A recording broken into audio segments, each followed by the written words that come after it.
नमस्कार, आप देख रहे हैं डॉक्टर साहिब आपके साथ मैं हूं मुस्कान। दर्शकों, आज के इस एपिसोड में हम बात करेंगे और ये जानेंगे जो भी गर्भवती महिलाएं होती हैं, जो भी प्रेग्नेंट लेडीज़ होती हैं, उनका एक सही डाइट क्या होना चाहिए, उनका लाइफस्टाइल क्या होना चाहिए। और इसी पे आज खास बातचीत करने के लिए आज हमारे साथ मौजूद है डॉक्टर शिप्रा रॉय। आपको बता दें कि बिहार की जानी मानी गायनिकोलॉजिस्ट है। मैम नमस्कार, बहुत बहुत स्वागत है आपका। धन्यवाद। मैम आपसे जानना चाहेंगे, जो भी गर्भवती महिला होती है या फिर जो भी प्रेग्नेंट लेडीज़ हैं, उनके वो हमेशा हमेशा है जो अपने डाइट को लेके काफ़ी ज़्यादा कंसर्न रहती है। मैं आपसे जानना चाहूँगी, जो भी गर्भवती महिला उनका सही डाइट या लाइफस्टाइल क्या होना चाहिए। डाइट में लाइफ और लाइफस्टाइल ये दोनों साथ में एसोसिएटेड है। डाइट में मैं बताना चाहूँगी कि महिलाओं को बहुत अधिक एक्स्ट्रा खाने की ज़रूरत नहीं रहती है। आजकल सभी कोई इतने सतर्क हो गए हैं, इतना प्रिकॉशन लेने लगे हैं कि कभी कभी डाइट में जो फूड कंटेंट है वो काफ़ी ज़्यादा बढ़ जाता है, डाइट बहुत अधिक रिच हो जाता है। तो ऐसी कोई आवश्यकता नहीं रहती है। आप अपना नॉर्मल डाइट लीजिए, जिसमें कोई भी नॉर्मल हेल्दी डाइट में अच्छे मात्रा में fibre, minerals, vitamins, fat, carbohydrate और प्रोटीन होना चाहिए। यही डाइट गर्भवती महिलाओं को भी फॉलो करने की ज़रूरत है। ऐसा नहीं है कि प्रेगनेंसी होते ही उन्हें अपना खुराक डबल कर देना चाहिए या बहुत अधिक खाने लगना चाहिए, ऐसा हरगिज़ नहीं है।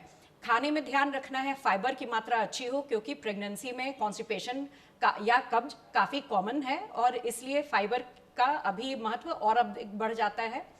उसके अलावे खाने में प्रोटीन की मात्रा अच्छी होनी चाहिए, क्योंकि जो गर्भ में शिशु पल रहा है उसे प्रोटीन चाहिए उसकी शरीर की रचना होने में।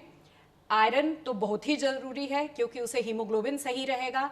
बच्चे के मस्तिष्क के विकास के लिए भी समुचित मात्रा में हीमोग्लोबिन बहुत ही आवश्यक है। कैल्शियम माँ की हड्डी को मजबूत रखता है और बच्चे में भी जाता है, उसकी हड्डी के बनावट में मदद करता है। तो ये सारी चीज़ें तो बिल्कुल बेसिक हैं जो फॉलो होनी चाहिए अपने डाइट में। क्या नहीं खाना चाहिए, मैं कहूँगी कि ज़्यादा मात्रा में घी, तेल, मसाला और मीठा ये काफ़ी अवॉइड करना चाहिए। तेल मसाले से दिक्कत होता है कि प्रेगनेंसी में पाचन प्रणाली जो है उस पर काफ़ी असर पड़ता है, जिसके चलते एसिडिटी, गैस, ब्लोटिंग, कॉन्स्टिपेशन ये सारा कुछ होता है। तो इसको पचाने की क्षमता थोड़ी कम हो जाती है प्रेगनेंसी में, तो इसको अवॉइड करना चाहिए। बाहर का खाना बिल्कुल अवॉइड करना चाहिए, क्योंकि उससे गैस्ट्राइटिस, लूज मोशन ये सब काफ़ी होता है। और उसके अलावा मीठा भी कम खाना चाहिए प्रेगनेंसी में। हमारे देश में जेस्टेशनल डायबिटीज़ बहुत ही कॉमन है और मीठा खाएं, वो चाहे चीनी हो, गुड़ हो, शहद हो, मिश्री हो या हिडन शुगर्स हो। जो प्रोसेस्ड खाने में होता है, जंक फूड में होता है, मैदा में होता है, ये सबको काफ़ी अवॉइड करना चाहिए। जितना हो सके अनप्रोसेस्ड फूड खाएं, ताकि आपके गर्भ में जो शिशु पल रहा है वो स्वस्थ रहे और आपका हेल्थ सही रहे। कुछ महिलाएं प्रेगनेंसी में जूस बहुत ज़्यादा पीने लगती हैं, उसकी भी कोई आवश्यकता नहीं है। आप पूरा फल खाइए, उसमें जो अवेलेबल शुगर होता है उसकी मात्रा कम होती है। जूसिंग के प्रोसेस में अवेलेबल शुगर की मात्रा बढ़ जाती है, इसलिए पूरा फल खाएं, ना कि जूस लें। और ड्राई फ्रूट्स में भी अखरोट, बादाम में एसेंशियल फैटी एसिड होता है, तो थोड़ी मात्रा में उसको लें, बहुत ज़्यादा उसको भी लेने की ज़रूरत नहीं है, क्योंकि वो काफ़ी कैलोरी डेंस भी होता है। उसके अलावा काजू, किशमिश ये सब में मेनली कार्बोहाइड्रेट्स रहता है, शुगर्स रहता है, उससे कोई खास फायदा नहीं है, इसलिए उसको भरसक अवॉइड करें। खजूर या डेट्स में आयरन की मात्रा अच्छी होती है, वो भी ले सकती हैं, लेकिन वो काफ़ी मीठा भी होता है, इसीलिए थोड़ी कम मात्रा में ही उसको लेने की ज़रूरत है।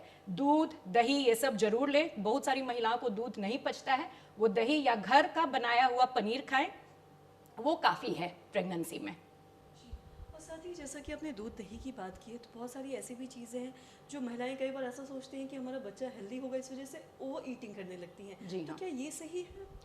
ओवर ईटिंग तो बिल्कुल सही नहीं है, खास करके प्रेगनेंसी में उसके चलते दिक्कत होती है एक्सेसिव वेट गेन की। प्रेगनेंसी के दौरान जो नॉर्मल जिनका वेट है महिलाओं का, उन्हें 8 से 12 किलो वजन ही बढ़ने की ज़रूरत है, उससे ज़्यादा नहीं। और जिसका वजन ऑलरेडी काफ़ी ज़्यादा है, जैसे 75 किलो, 80 किलो, 90 किलो, तो ऐसी महिलाओं को तो बहुत बार प्रेगनेंसी में जैसे जितना अधिक वजन होते जाए वेट गेन उतना कम होना चाहिए, और बहुत अधिक जिसका वजन है उसे तो नो वेट गेन होना चाहिए, क्योंकि उससे उनका प्रेगनेंसी में बच्चे पे भी असर पड़ता है, देखा गया है जो बहुत ही ओबीज महिलाएं रहती हैं उनके बच्चे में बनावटी प्रॉब्लम्स ज़्यादा होते हैं, उन्हें डायग्नोज करना भी ज़्यादा प्रॉब्लम की चीज़ है क्योंकि अल्ट्रासाउंड में उतने अच्छे से वो दिख भी नहीं पाता है।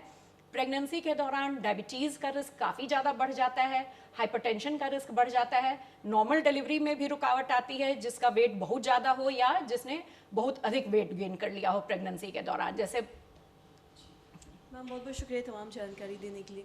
तो आशा करते हैं दर्शकों कि आप भी एक समझ पाए होंगे कि जो भी गर्भवती महिला हैं उन्हें ओवर ईटिंग भी नहीं करना चाहिए, जितना ज़रूरत है उतना ही खाएं, और साथ ही साथ इनका सही डाइट क्या होना चाहिए, लाइफस्टाइल क्या होना चाहिए ताकि एक आगे जाके एक हेल्दी बेबी हो।